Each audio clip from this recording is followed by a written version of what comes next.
Today, a humble hero will get a visible tribute, one that transcends generations, just as Ida B. Wells' legacy has done so well.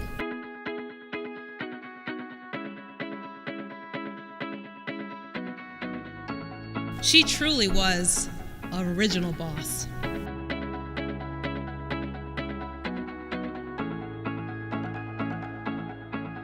Not only because Ida's my great-grandmother, but just the fact that there's a woman being represented on a major street in Chicago. It just feels like we're finally being seen. It's just very affirming as a woman.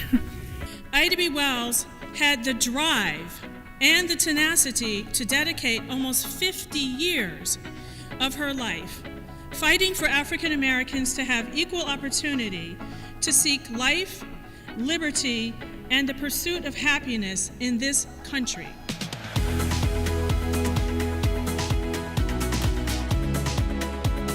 From the teaching standpoint, it helps to work outside of academia so that you're staying current and can actually impart information that is real world.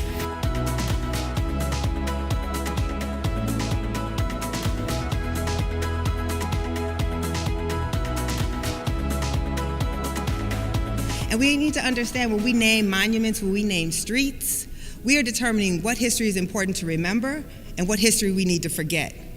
And all of us who will travel that road will now know something about not only our past, but more importantly, how we bend the arc of history to a better day.